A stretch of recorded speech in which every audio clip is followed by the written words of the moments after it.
When a control is given to a tab index that conflicts with another control's tab index, Visual Basic will basically push the controls down in the index to make room for the new control. In this case, when we set the Add button's tab index to 0, Visual Basic changed the Go button's tab index to 1, the Exit button's tab index to 2, and so forth. Then, when we changed the Delete button's tab index to 1, it again conflicted with the Go button. To resolve this conflict, Visual Basic again moved the Go button, the Exit button, and all other controls except the Add button down once in the tab order, making the Go button's tab index 2. Finally, when we changed the tab index of the Clear button to 2, we yet again conflicted with the Go button. Again, to resolve this conflict, Visual Basic moved the Go button and the other controls down once more in the tab order, leaving the Go button with a tab index of 3. By changing the tab index of the most used controls to be a lower value than the tab index of less used controls, we have given the lower numbered controls precedence over the others.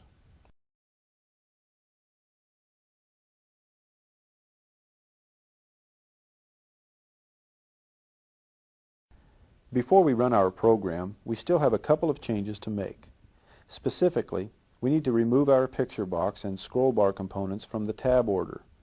To do this, we'll change the value of their tab stop properties to equal false, thus removing the user's ability to tab to these controls.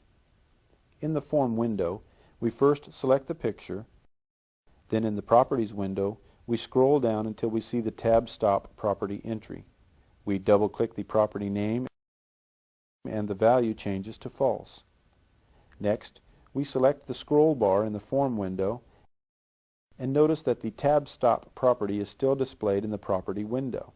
So we double-click the tab stop entry and its value changes to false. Making this change to any control allows us to prevent the user from being able to tab to the control. Another point to remember is that certain controls, such as labels and frames, have the tab index property, but they do not have the tab stop property. The reason for this is simply that they cannot be selected. The fact that they have a tab index property allows us to keep them in the tab order, but they will be automatically skipped when their index is reached. Let's look at the effect our changes have made to our application. We press F5 to run our program, and once the program has finished loading, we notice that the Add button is already selected.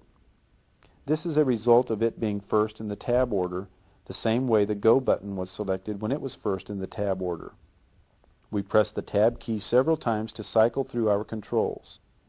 As we press Tab, we see the command buttons cycled through first, then the text box, the check box, the options box, and finally the list box before returning to the Add button.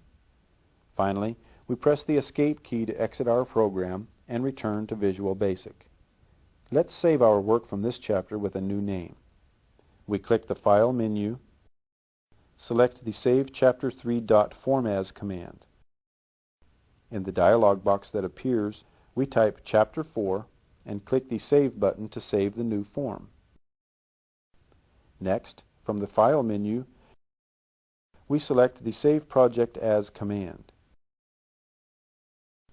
In the dialog box that appears, we again type Chapter 4 and click the Save button to save the updated project.